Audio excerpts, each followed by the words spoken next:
I'm here along East Coast Road, and today we are following one of the most eligible bachelors in history, the magic man Jackson Wang, in search of the best food trail.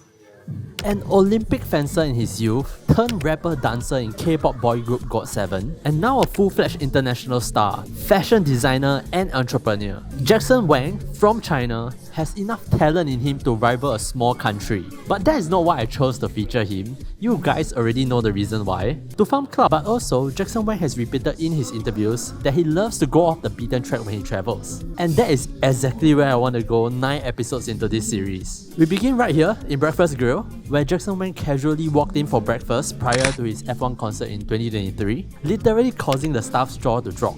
The Breakfast Grill is known for their breakfast sandwiches, so I got myself a classic Brekkie. So, let's get it, guys.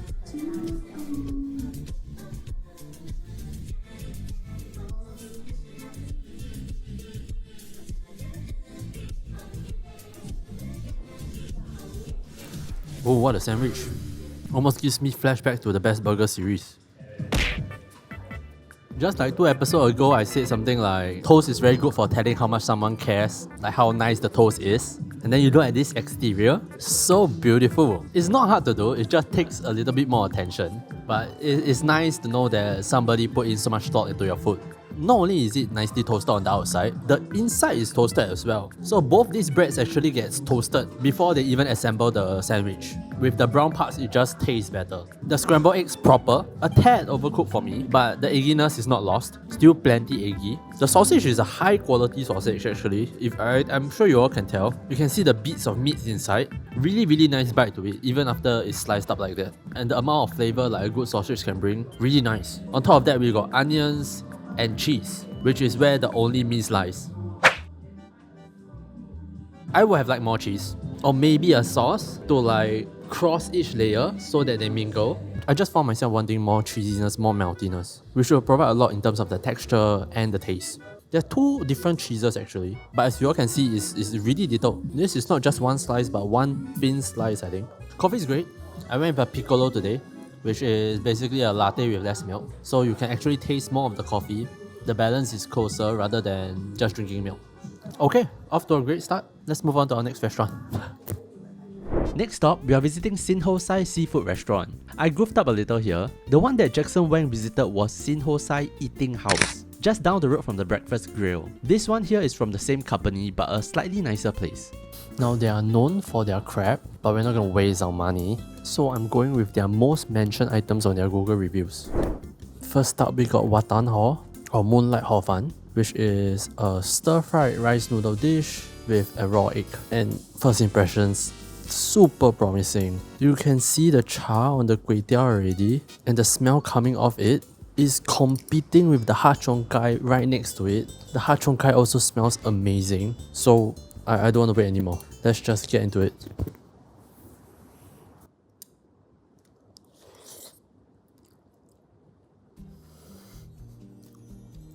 Oh, shoots.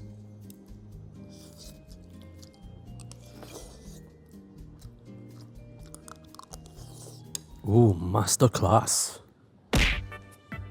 The whole point of using white rice noodles is because of surface area. So when you fry it in a wok, right, it is more likely to char. And in a dish like this, the char just gives such an incredible flavor. Sheesh. Just that would have been enough. Honestly, like in Hor Fan, just that would be enough. But all the other stuff is also done well. I don't think I've ever seen this before. A whole nice slice of fish in Hor Fan. Look at this. It looked like the fish in omakase. Even the meat is sliced decently thick, not super thick, but it's definitely not the normal zi char level where they give you ingredients for the sake of it. You would think that after eating a few mouths of this, you'll get too rich, but it's actually not. It looks so oily, but if you look carefully at the plate, there is barely any excess oil. It is just the right amount of oiliness. And make no mistake, in a dish like this, you need to be oily. If your Yue Gong He is not oily, close shop. It might be a little bit unfair, but I think you can consider this Cao Guo Tiao. And if this was in the Cao Guo Tiao series, easily top 3. But there is one miss. This is super nitpicky, and I have never ever seen a Yue Gong He do this before. but the egg that they use is always not fresh. You can see how the tight whites are kinda loose already, and how the egg yolk doesn't stand tall anymore. I'm pretty confident these eggs are cheap eggs, which is whatever if you operate in a zi cha, cause the egg quality after you fry it doesn't really matter in a furong tan. But if it's so front and center in this dish, where you serve it raw, having a rich high quality egg will really improve the dish. It is no different from carbonara in my opinion. Thankfully this one doesn't sting, it tastes very average, but I have had more than a few Yurekong He where it had that sulfur smell. Ooh, good stuff. Next, we move on to Ha Cheong Gai. The way they cut this chicken, I almost couldn't recognize it. It looks like they halved the chicken wing, but it's also pretty random. Interesting way to cut it, and it comes with a belacham dip too. Okay, let's give this a go.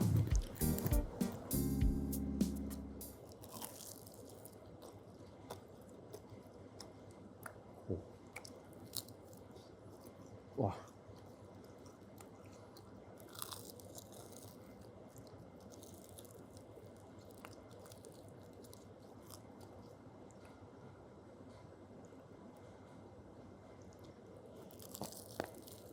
In this region, every country has their own fried chicken. Ayam goreng, Korean fried chicken, Taiwanese chicken chop, la zi ji. I think Ha Cheong Gai is at least top 2.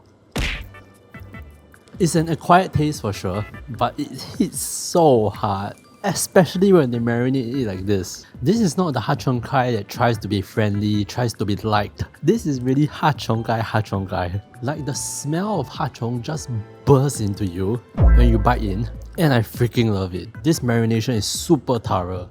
If that is somehow not enough flavor for you, their sambal balacham is top tier as well. Add a lot of spiciness, a lot of acidity.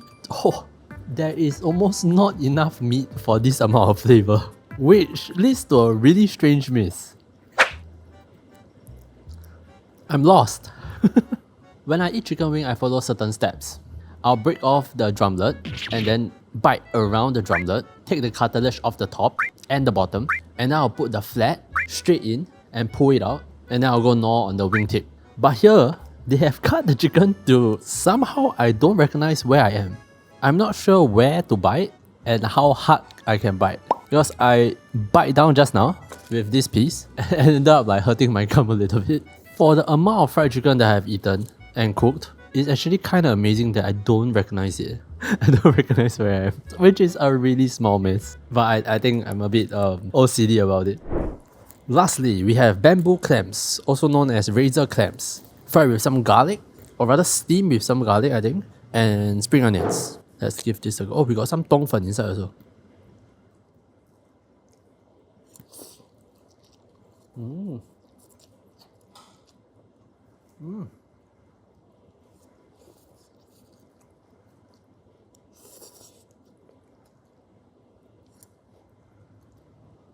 What a dish!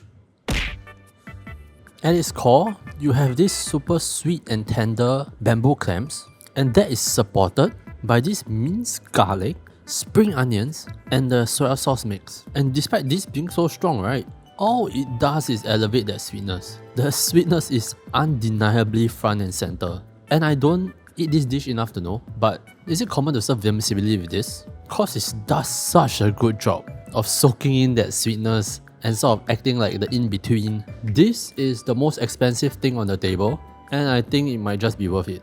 Such a simple and straightforward to enjoy bamboo clams. Oof, I'm a fan. Okay, all done. Let's wrap it up here, and I'll see you guys at the last stop. We are back at Nanyang Old Coffee. Some of you might remember this from last season's members episode. Speaking of which, this series members episode is coming out this Friday, and I bet you $100 you won't be able to guess who it is. Anyway, Jackson Wang came here for an advertisement, and he also praised the Singapore coffee in a CNA interview. So I got myself a Kopi Ping, Siu Dai. Anyway, recap.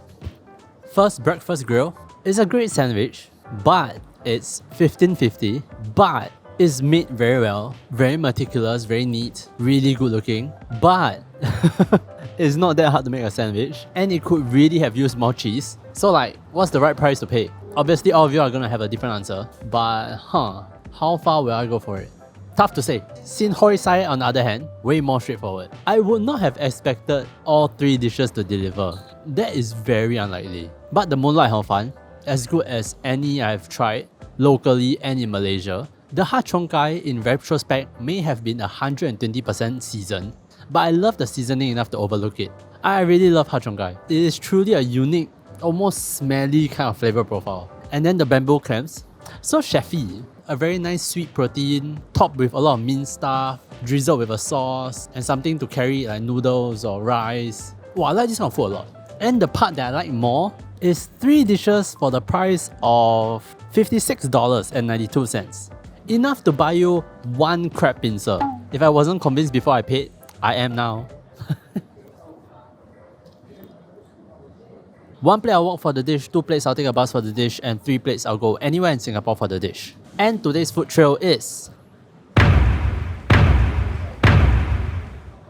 2, 3. While it is easy to make a good sandwich, it is hard to find one. But that is whatever. The main part of today was Sin Hoi Sai. Like $50+ for what I had. What a deal! It's always going to be hard to properly rate a zi char because of the range of dishes. But come the best zi char series, Sin Hoi Sai is going in there. But that's all I have for you guys this time. 1 last episode in this series, and then we have the top 5 things to eat in Singapore 2025 video, and then we have the new series. A series that I have been wanting to start for very long. But yeah, thanks for watching. I'll see you guys in the next video.